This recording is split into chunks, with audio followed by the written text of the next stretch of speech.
안녕하십니까. 자, 이번 시간은 7강에 대한 내용으로서 교재 100페이지 보시면은 제5절 취득세, 취득시기에 대한 내용인데요. 여기에 대한 내용은 예전에 한번 취득세에 대한 내용으로서 조세 총론에서 배웠던 적이 있어요.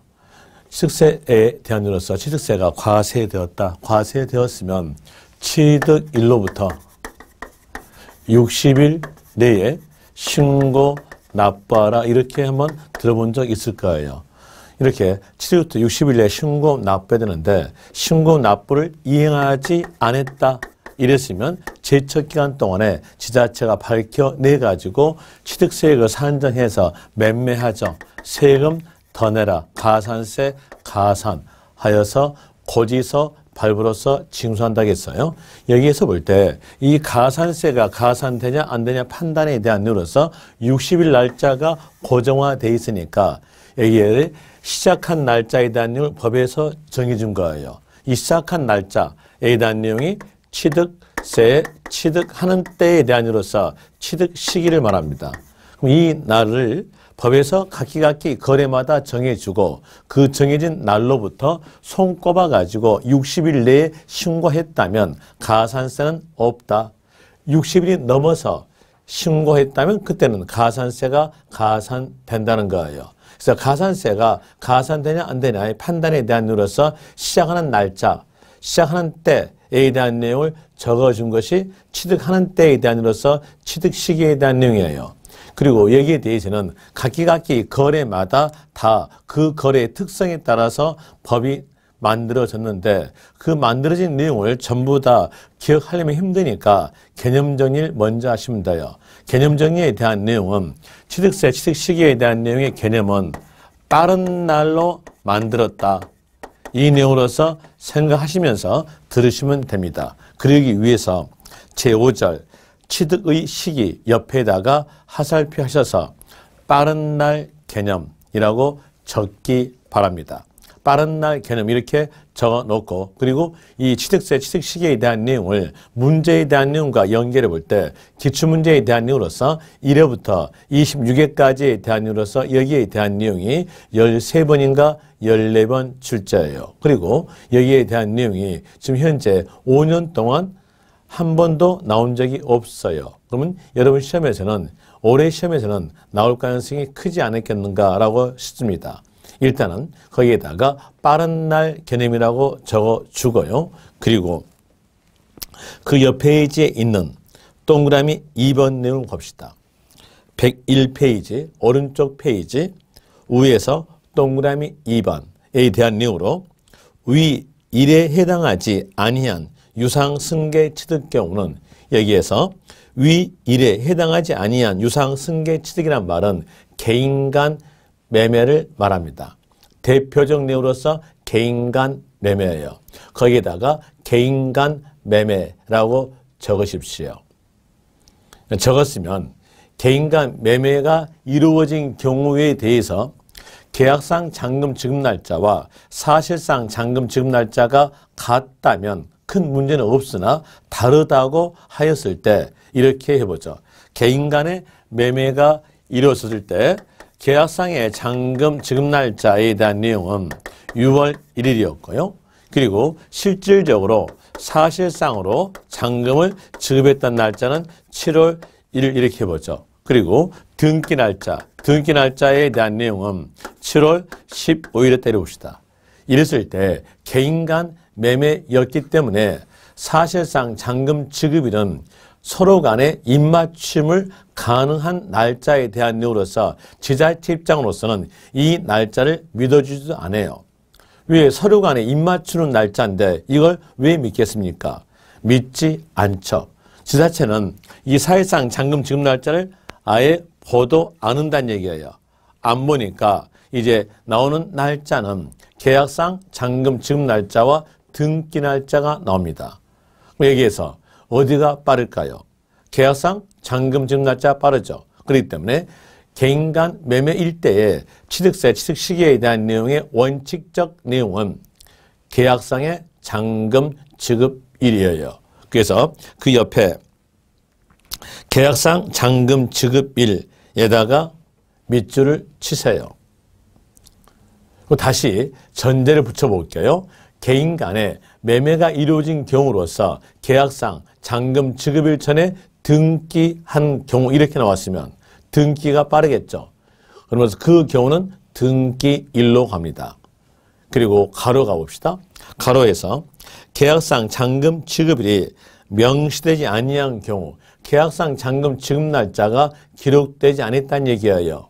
계약상 잔금 지급 날짜를 주기로 막 쥐어가지고 구멍을 뻥 뚫어놨어요.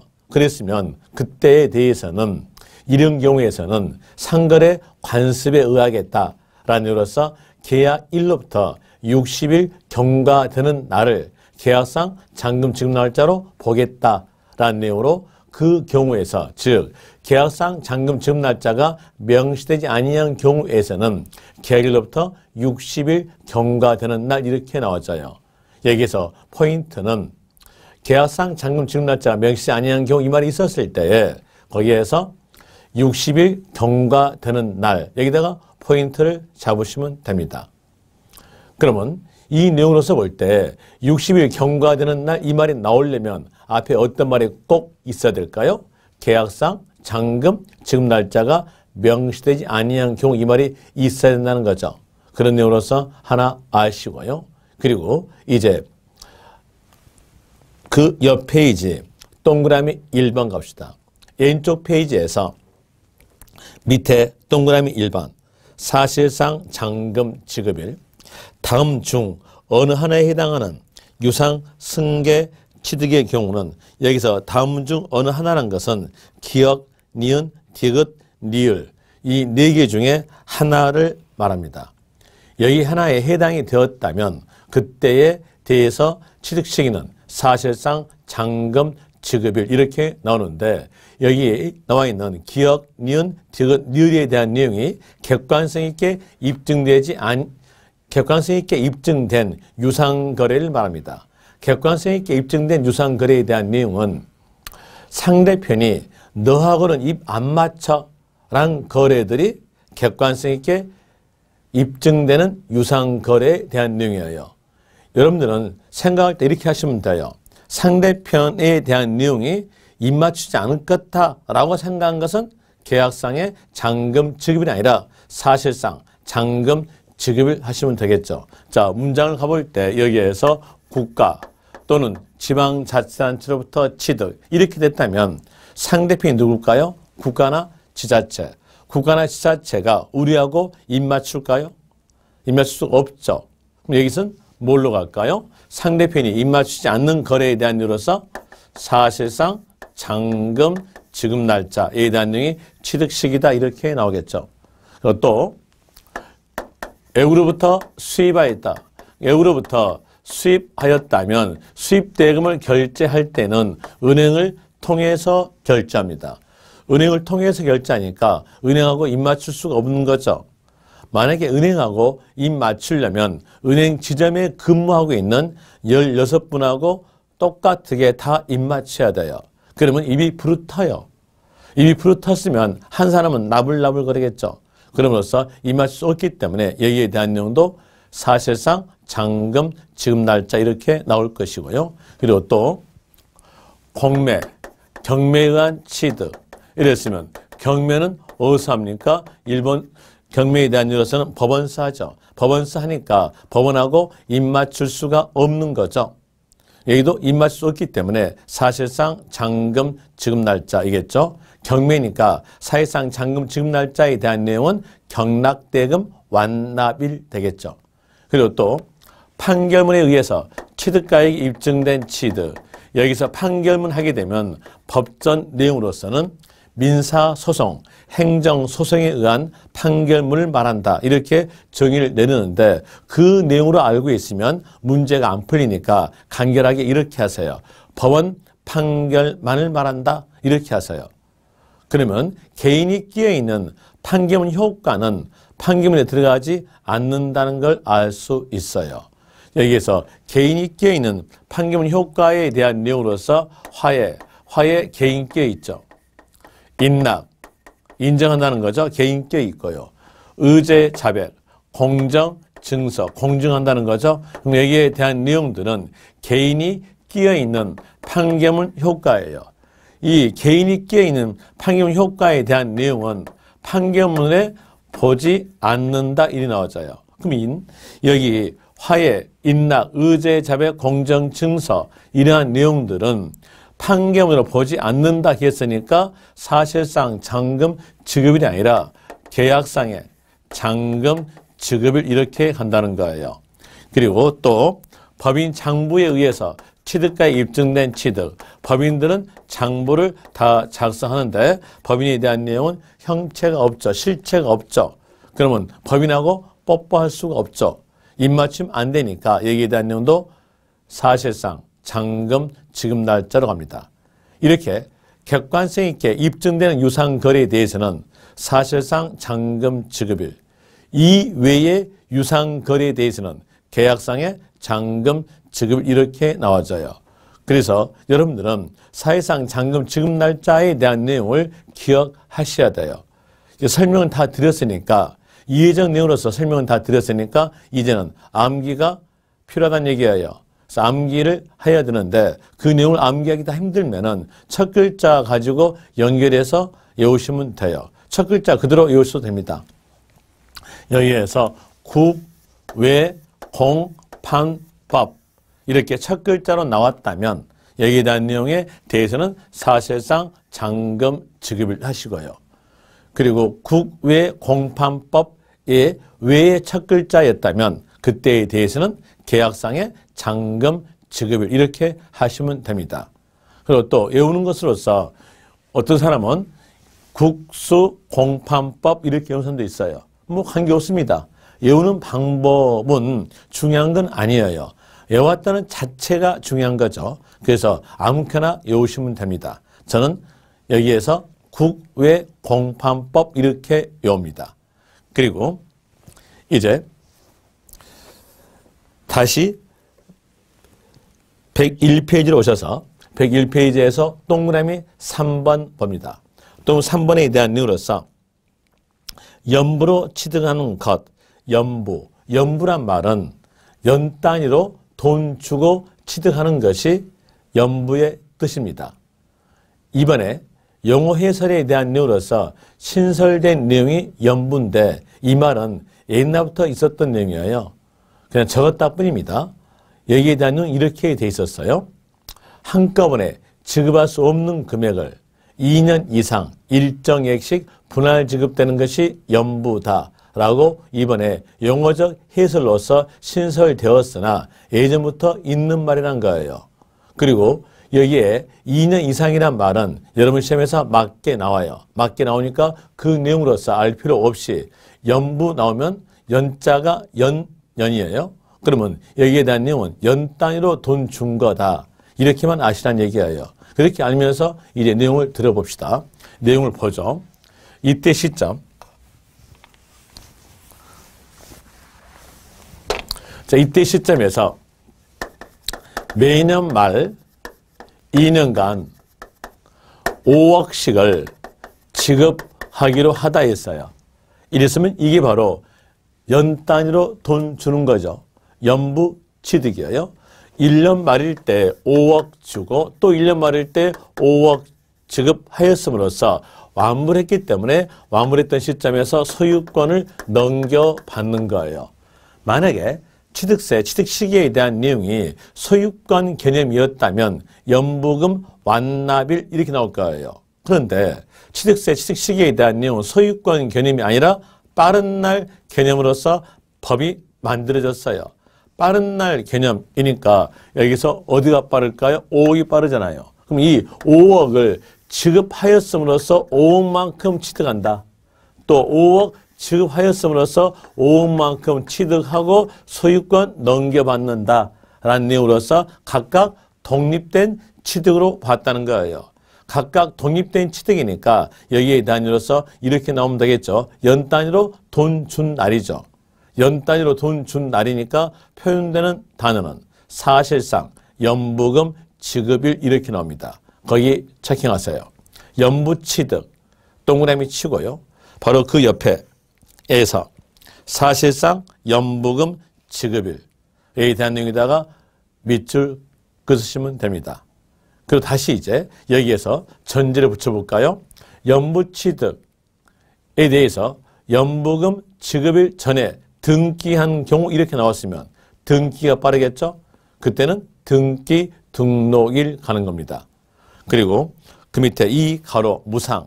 자, 무상에 대한으로서 무상 이 단어 옆에다가 아니면 밑에다가 이렇게 적어서요. 육고루 증여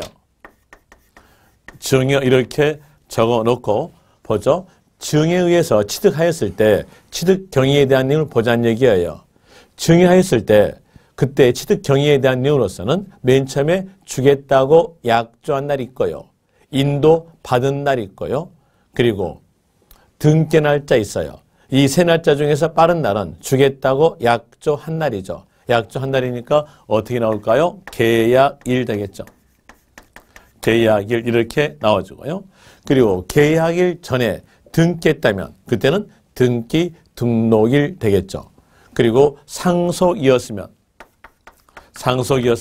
이때 빠른 날은요. 돌아가신 날짜가 제일 빠르죠. 돌아가신 날짜를 고상한 말로 표현한다면 상속 개시일 이렇게 나올 거예요. 상속 개시일. 라는 이유로서 이걸 찾아가시고 이제 체킹하시면 돼요. 동그라미 1번에서 무상 계약일 체킹하시고 그리고 가로에서 상속 동그라미 그리고 그 옆에서 상속 개시일 이렇게 밑줄 치면 됩니다. 그 다음에 3 가로에 대한 내용 가볼 때 위 1과 2의 유상, 무상 승계 취득에 따른 취득일 전에 등기한 경우 1에 대한 내용은 사실상 잔금 지급일이죠. 사실상 잔금 지급일 전에 등기했다면 뭘로? 등기가 빠르니까 등기일로. 그 다음에 계약상 잔금 지급일 전에 등기했다면 뭘로? 등기일로. 그리고 계약일 전에 등기했으면 등기일로 가겠다. 이런 내용이 바로 동그라미 1번에 대한 내용이었었고요. 그리고 동그라미 2번에서 재산 분할 나오면은 여기에 대한 내용은 공유물 분할에 대한 내용과 똑같다 생각하시면 돼요. 물론 의미적 내용으로서 재산 분할과 공유물 분할에 대해서는 차이점이 있어요. 그러나 그 차이점에 대한 내용은 여러분 시험에서 안 나오니까 같다 생각하시면서 문제를 푸시면 됩니다. 재산 분할하였으면 자기가 가져온 개념이기 때문에 재산의 증가는 나타나지 않아요. 하나 내 것하고 등기하는 거죠. 취득세에 대한 내용은 재산 증가력에 대해서도 과세, 소유권 등기만 나온 경우도 과세, 재산 증가와 소유권 등기가 동시에 나온 것도 과세예요. 재산 분할에 대한 내용은 소유권 등기만 나오겠죠. 소유권 등기에 대해서 과세하니까 취득 시기는 등기 등록일 나옵니다. 그럼 여기에서 키단하면 아시면 돼요.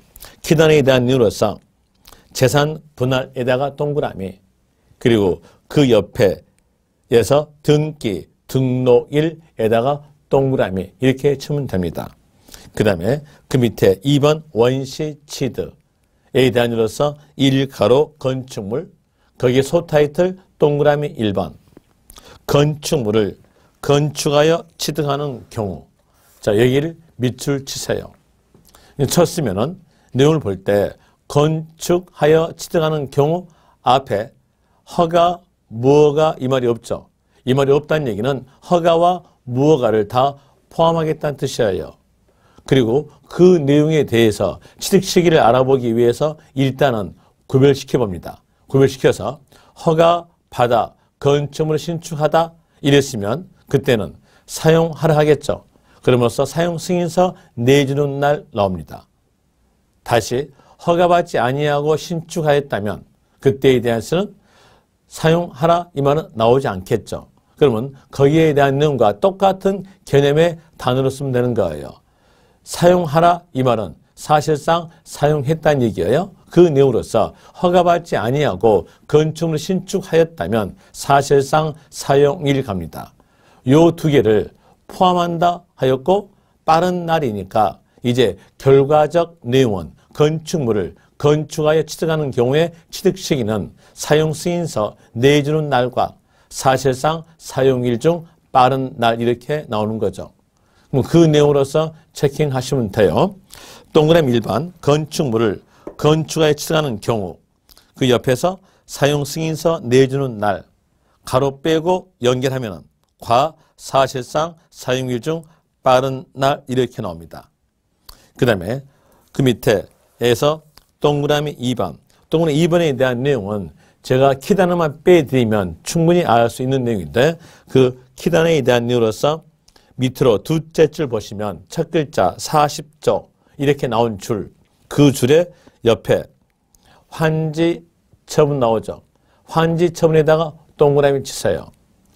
여러분들이 양도소득세에서 곧 배울 내용으로서요. 환지 처분에 대한 내용은 양도를 보지 않는다겠어요. 그럼 양도를 보지 않는다 했으니까 취득이 아니겠죠. 그럼 이게 왜 나왔겠는가? 여기에 대한 내용은 증한지의 의미예요. 거기다가 이해를 도모하기 위해서 환지 처분 동그라미 친 데에다가 이렇게 적으세요. 증환지의 의미이다. 이렇게 적으세요. 증환지에 대한 이유로서 공법에서는 공고일의 다음 날로 갑니다. 그리고 세법에 대한 내용은 사시효과세이기 때문에 사실상 사용일 됩니다. 이 두 공개념에 대한 내용 중에서 빠른 날 간다는 얘기예요. 그래서 환지 처분 이렇게 나왔으면 공고일의 다음 날과 사실상 사용일 중 빠른 날로 나오죠. 그 내용으로서 밑줄 치면 돼요. 맨 밑에 동그라미 2번에서 맨 밑줄 첫 글자 의로 이렇게 나온 줄 그 줄에 중간 가보시면 환지 처분 공고일의 다음 날에다가 동그라미 그리고 뒷페이지에서 과 뒷페이지 맨 위에 과 사실상 사용일 중 빠른 날 이런 요로서 아시면 될 것이고요. 그리고 동그라미 2번 동그라미 3번 이 3번에 대한 내용은 버리십시오. 단호하게 버리세요. 문제 나오면 틀리세요. 문제 나오면 없고요. 버리시면 되고 그 다음에 그 밑에 이 가로 토지에 대한 요로서 밑에 줄 첫 글자 관계 이렇게 나온 줄 그 줄에서 처음 정도 보시면 매립간척 나오죠. 매립에다가 동그라미. 매립간척 되었다면 준공 날짜와 등기 날짜와 어느 날짜가 빠른 게 당연합니까? 준공 날짜가 빠른 건 당연하죠. 그래서 준공 인가일로 가는 겁니다. 준공 인가일이 취득 시기다. 준공 인가일에다가 밑줄 치시고요. 그리고 단서갑니다. 준공 인가일 전에 사용 승낙 허가 받은 경우에는 자 내용을 볼 때에 아까 취득세 취득 시기에 대한 빠른 날 그랬었죠. 빠른 날이니까 준공 인가일 전에 사용 승낙 또는 허가잖아요. 그럼 이 둘 중에 어느 날짜? 빠른 날짜로 하겠죠. 거기에서 사용 승낙일 또는 허가일을 취득일로 본다 이렇게 나와져요. 그리고 그 밑에서 이 가로 지목 변경 이 지목 변경 기억하십시오. 여러분들이 지목 변경에 대한 내용으로서 공법에서 형질 변경 배웠을 거예요. 형질 변경에 대한 내용은 공무상으로 갑니다. 공무상 변경일 가는 거죠. 그리고 세법에서는 사시과세에 대한 내용으로서 사실상 갑니다. 세법도 공개념이고 공법도 공개념. 두 공개념에 대한 내용으로서 하나는 공무상, 하나는 사실상. 이 두 개를 합쳐가지고 취득세 취득 시기에 대한 내용이 빠른 날 개념이니까 두 개 합쳐서 빠른 날로 나와져요. 그럼 결과적 내용은 토지 지목 변경 이렇게 나왔으면 사실상 변경된 날과 공무상 변경일이 취득 시기다 이렇게 되는 거죠. 거기다가 밑줄 치시면 되고요. 그 다음에 단서 갑시다. 단서에서 토지 지목 변경일 전에 사용하는 부분. 자, 변경일 전에 사용했어요. 어디가 빠를까요? 사용일이 빠르겠죠. 그러므로써 사실상 사용일이 취득 시기다 이렇게 나와주는 겁니다.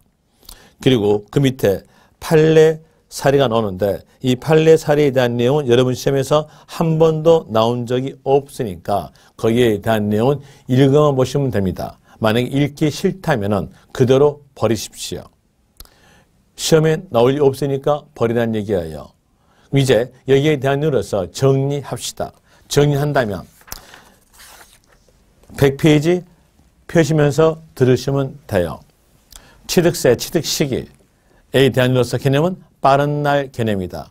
객관성 있게 입증되는 유상거래에 대한 이유로서 국외공판법에 해당되었다면 사실상 잔금 지급일. 거기서 조심하실 점으로서 판결문 조심하시는데 이 판결문에 대한 내용은 법원 판결문을 말하기 때문에 개인이 끼어있는 화해, 인락, 의제의 자백, 공정 증서에 의한 것은 제외된다. 이 말은 화해, 인락, 의제의 자백, 공정 증서에 의했을 때에 취득세, 취득시기는 계약상의 잔금 지급이라는 것. 그런 의미로서 조심하시면 될 것이고, 그리고 객관성 있게 입증되는 유상거래, 국외공판법에 해당되지 아니한 나머지 유상거래에 대해서는 계약상의 잔금 지급일 갑니다.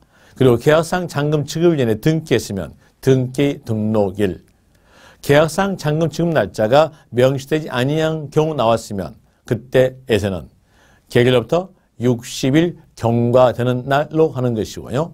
그리고 연부취득 이렇게 나왔으면 연 단위로 돈 준 날, 사실상 연부금 지급일로 하는 것이고요. 무상, 증여 나왔으면 계약일, 계약일 전에 등기했으면 등기 등록일, 상속이었으면 상속 개시일로 되는 것이고요.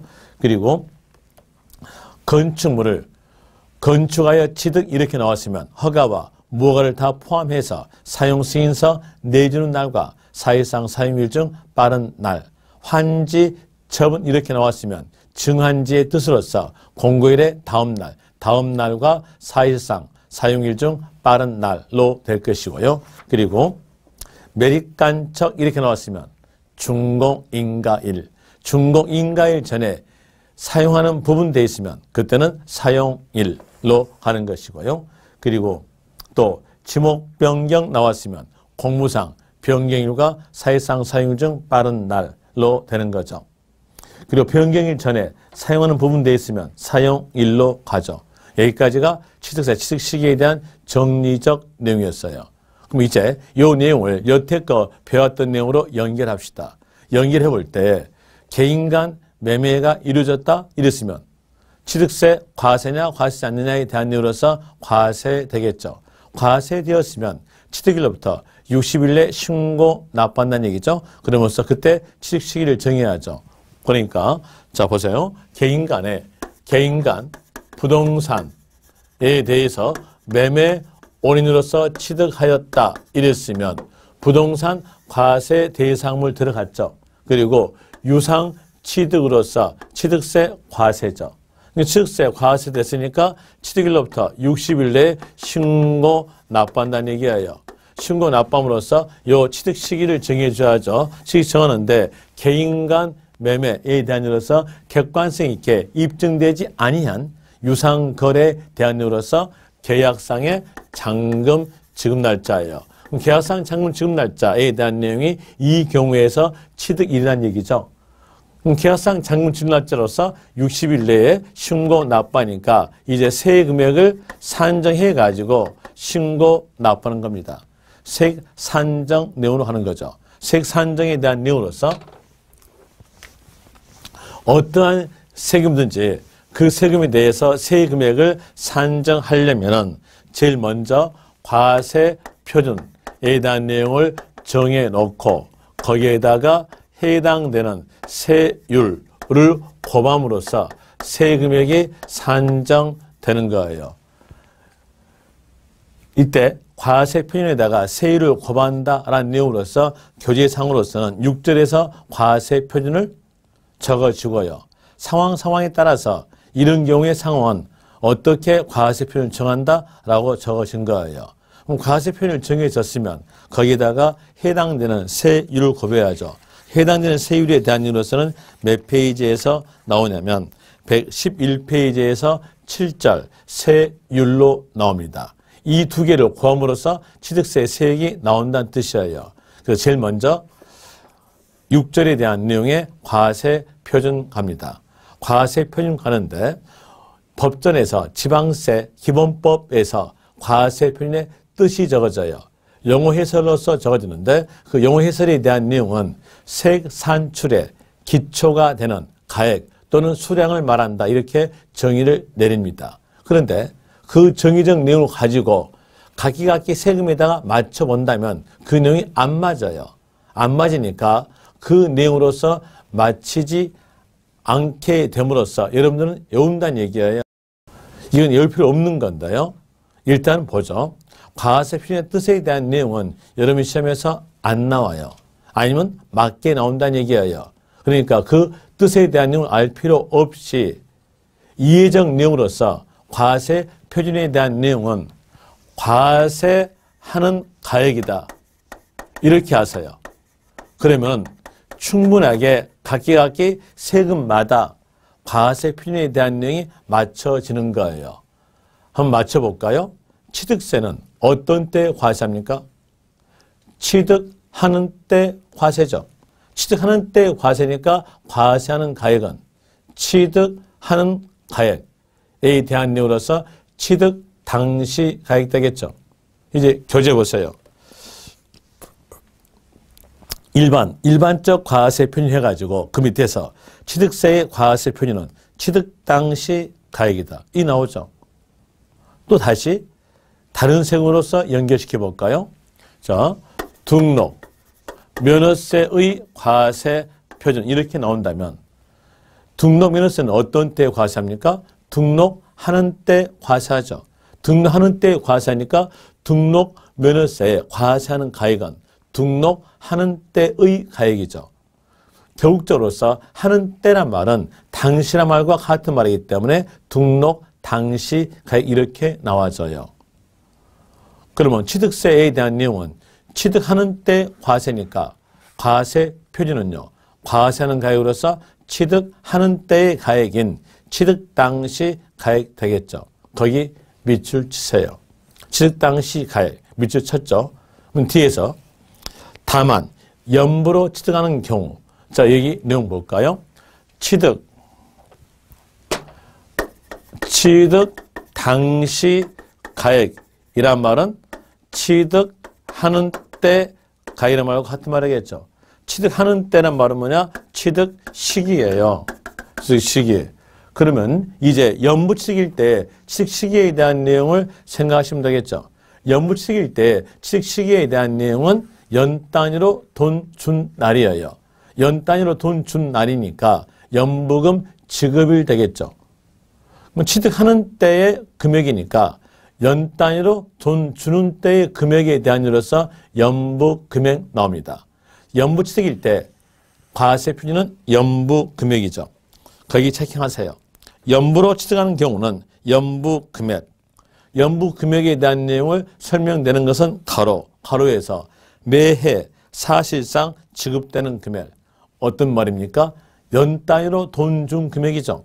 연 단위로 돈 준 금액이 연부 금액으로서 연부 취득일 때 과세 표준 되는 거예요. 그리고 그 연부 금액에는 계약금을 포함합니다. 당연한 얘기죠. 당연히 계약금은 포함되겠죠. 그 옆에 나오죠. 계약 보증금을 포함한다. 라는 게 나와지고 그리고 취득세에 대한 내용이 신고입니까? 결정입니까? 자 이렇게 여쭤본 것은요. 복습하기 위해서 여쭤본 거예요. 맨 앞에서 배울 때 뭘 배웠었냐면 납세의무 확정 배웠어요. 납세의 확정이란 말은 세액 산정을 말합니다. 그리고 세액 산정의 방법은 두 방법 중에 하나는 신고, 하나는 결정. 어떠한 세금이든지 둘 중에 하나 택한다는 얘기예요. 신고란 말은 납세 의무자 신고에 의해서 세액이 산정되는 경우가 신고, 결정이란 말은 과세권자가 세액을 산정한다는 것이 결정입니다. 보유에 속하는 세금들은 누가 소유하고 있는지를 지자체가, 국가가 대장이랄지 등기부에 의해서 알고 있어요. 알고 있으니까 그 사람에게 세금액을 산정해가지고 고지서로서 징수하는 거죠. 이 내용으로서 보유세금은 결정그래요. 그리고 보유 외의 세금은 신고라 합니다. 이것만 알았으면 여러분들이 각 세금에 대해서 신고인지 결정인지 구별이 되는 거예요. 한번 해볼까요? 먼저 다시 결론 내놓고요. 보유세금은 결정, 보유 외의 세금은 신고, 이겁니다. 이게 결과예요. 이 결과를 가지고 이제 인용해보죠. 취득세는 세자 앞에 취득이니까 보유 외죠. 그러면 신고로서 세액이 확정된다. 이래 되겠죠. 등록면에서도 신고. 재산세는 재산의 보유가 세의 원천이에요. 그럼 뭘까요? 결정되겠죠. 결정해서 고지서법으로서 징수한다. 징수 방법은 보통 징수 이렇게 나온 거예요. 그럼 거기에서 취득세만 빼내봐요. 빼내보니까 취득세에 대한 내용은 신고죠. 이 말은 취득 당시 가액으로서 납세자가 신고한다는 얘기예요. 그러니까 결국적으로서 취득세 과세 표준은 취득 당시 가액으로서 신고하니까 이 가액은 신고가 이렇게 나온다는 얘기예요. 이제 법이 취득 당시 가액은 신고가다 이렇게만 법이 있고 뒤에 법이 없다고 합시다. 다른 법률이 연결된 법률이 없다 이렇게 한다면은요, 우리는 세금 납부하기 싫어하죠. 세금 납부하기 싫어하니까 취득 당시 가액은 제로다라고 신고한다는 얘기예요. 그러면 취득세를 징수할 수 없음으로써 지자체 입장으로서는 지자체에 근무하고 있는 공무원분들에게 세금도 징수하지 못한다는, 지자체에 근무하고 있는 공무원분들에게 급여도 지급하지 못한다는 내용이 나타납니다. 그런 내용을 막기 위해서는 취득세를 징수해야 되겠어요. 징수하기 위해서 비교적 법률 하나를 두는 겁니다. 신고가와 어떤 가액을 비교해서 징수하겠다라는 이유로서 비교적 법률을 둬요. 그 비교적 법률이 뭐냐? 시가 표준액입니다. 시가 표준액. 자, 먼저 시가 표준액의 뜻부터 적어드릴게요. 뜻에 대한 내용은 지방자치단체가 지방세를 징수하기 위해 각 물건마다 매년마다 공고된 기준가액에 대한 내용이 시가 표준액 이렇게 나와주는 거예요. 그럼 여기에서 볼 때에 각 물건마다 공고된 기준가액이에요. 기준가액이니까 이 가액이 기초적 가액으로서 이 밑으로 내려가지 않겠다는 거예요. 그러니까 결국적으로서 여러분들이 신고해 주면 시가 표준액에 대한 내용과 비교하겠다는 얘기예요.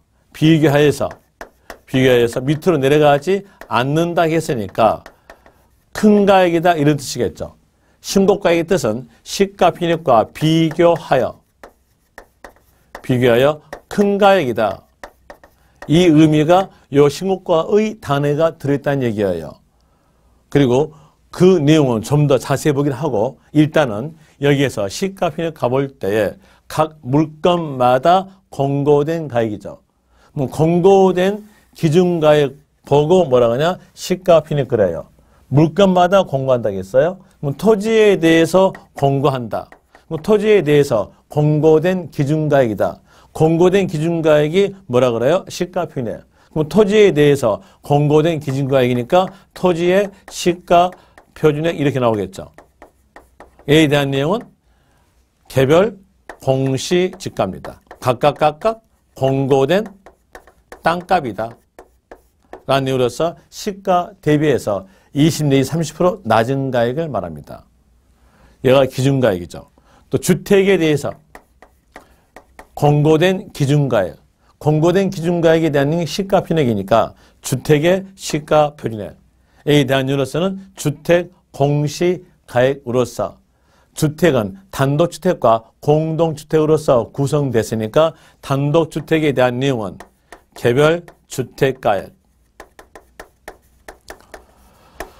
공동주택에 대해서는 공동주택가액 이렇게 나와줍니다. 그리고 건축물에 대해서 공고된 기준가액 하면은 건축물의 시가 표준액에 대한 예로서 시장 군수 구청장이 결정된 가액이다. 이런 예로서 쭉 나오는데 거기까지만 기억하십시오. 건축물의 시가 표준액, 건축물의 시가 표준액은 시장, 구청장이 결정한 가액이다. 결정하여서 매년마다 공고된 가액이다. 이런 의미로서 요 세 가지만 아시면 돼요. 그리고 그 외 것들, 차량에 대해서, 선박에 대해서 공고된 기준가액 이런 내용들에 대해서는 알 필요가 없다는 얘기예요. 여기까지만 알고 이제 여기서 아는 것은 신고가액에 대한 내용은 시가 표준액과 비교해서 큰 가액이다. 이런 내용을 아시면 돼요. 그래서 이 내용을 알기 위해서 거기다 적으세요. 1가로 원칙 넣으면서 신고한 가액 나오죠. 거기다가 동그라미 치고 여기 내용을 적으라는 얘기예요. 시가 표준액과 비교해서 큰 가액 이렇게 적으세요. 적었다 치고 이제 이 가로 가보세요. 이 가로에 대한 내용으로서 동그라미 1번 취득자의 신고 또는 신고가액에 표시가 없거나 또는 그랬죠. 그러면 전자일 수 있고 후자일 수 있고 전자를 먼저 합시다. 전자에 대한 내용으로서 신고의 신고가 없거나 되겠죠. 뭘까요? 무신고. 무신고했다면 신고가액은 제로. 시가 표준액과 비교한다면 시가 표준액이 크겠죠. 시가 표준액 가는 내용으로서 시가 표준액에 적어져 있는 내용이었어요. 후자 갈까요? 후자에서 취득자의 신고가액에 표시가 없거나 표시가 없다는 얘기는 신고하지 않은 것과 똑같다는 얘기예요. 그럼으로써 가액은 제로. 이렇게 되면은 신고가액이 제로되고 시가 표준액과 비교해 볼 때 시가 표준액이 크니까 시가 표준액에 있는 겁니다. 또 다시 동그라미 2번 취득자의 신고가액이 시가 표준액보다 적을 때 이 말은 어디가 크다는 얘기입니까? 시가 표준액이 크다는 얘기죠. 그러므로 이 2번에 대한 내용도 시가 표준액에 구성된 내용에 들어있다는 거예요. 이제 이 내용까지 전부 다 외우려면 힘드니까 간결하게 이것만 하시면 되겠죠. 신고가란 시가 표준액과 비교해서 큰 가액이다. 이 내용으로서 아시면 될 거고요. 그리고 그 밑에 보니까 사실상 취득가액 나왔어요. 사실상 취득가액에 해당되는 거래들이 쭉 나오죠. 그 밑에 동그라미 1번, 2번, 3번 이 내용들이 사실상 취득가액에 해당되는 거래들이에요. 그 내용을 볼 때 여기서 많이 들어본 단어죠. 국외공판법이에요. 뒷페이지 본다면 국외공판법입니다. 이 국외공판법에 대한 내용들은 객관성 있게 입증되는 유상거래로서 상대편들이 너하고는 입 안 맞춰라는 거래라겠죠. 그러면은 우리는 자기가 실질적으로 지급하고 취득했던 가액에 대한 일로서 신고한다는 얘기예요. 신고하면은 지자체 입장으로서는 객관성 있게 입증되는 유상거래니까 그 신고된 가액 그대로 시가 표준액과 비교하지 않고 그 가액 그대로 믿어주겠다라는 뜻으로서 사실상 취득가액 그런 거예요. 이제 여기서 알 수 있는 사실상 취득가액, 사실상 취득가액의 뜻에 대한 내용을 알 수 있는데 이 사실상 취득가액의 뜻에 대한 내용은 신고된 가액 그대로를 과세 표준으로 한다. 이 뜻이에요. 결국적으로서 그대로 한다고 했으니까 시가 표준액과 비교하지 않는다. 비교하지 않는다. 이 내용의 뜻이겠죠. 비교하지 않고 신고된 가액 그대로 믿겠다. 사실상 취득가다. 이렇게 나온 거예요. 시가 비용과 비교하지 않으니까 이 가액 그대로 한다는 건 있으니까 항상이라는 말이 붙어도 관계는 없어요. 여기 해당되는 거래로서는 그대로 앞에서 해왔던 내용으로서 국, 외, 공, 판, 법. 첫 글자가 국, 외, 공판법에 해당되지 아니한 첫 글자에 대한 내용들은 원칙적 내용으로서 신고가 갑니다. 신고가니까 시가 비용과 비교해서 큰 가액 이렇게 나와져요. 그 내용까지 알고 다시 교재 볼 때 1가로에서 동그라미 2번 나올 거예요. 동그라미 2번 봅시다. 1가로에 소타이틀 동그라미 2번 주택법 주택거래 신고지역에서 거래가액을 신고한 경우 여기까지 내용 보니까 첫 글자가 국외 공판법 아니죠. 그럼 주자죠. 주자니까 이때는 뭘로? 신고가. 신고가인데 이 신고가의 뜻은 시가 비용과 비교해서 큰 가액이에요. 그러면 교재에 대한 이로서 방금 읽었던 내용 끝 가보세요. 신고한 가액으로 본다라고 적어졌죠. 신고한 가액을 본다. 거기에다가 이렇게 적으세요. 시가 표준액과 비교하여 큰 가액의 의미라고 적으시면 됩니다. 다시 말씀드리면 신고가액과 시가 표준액을 비교하여 큰 가액의 의미 이렇게 하시면 될 것이고요. 그리고 뒤로 넘어가셔서 105페이지 보시면 취득가액의 범위가 나와져요.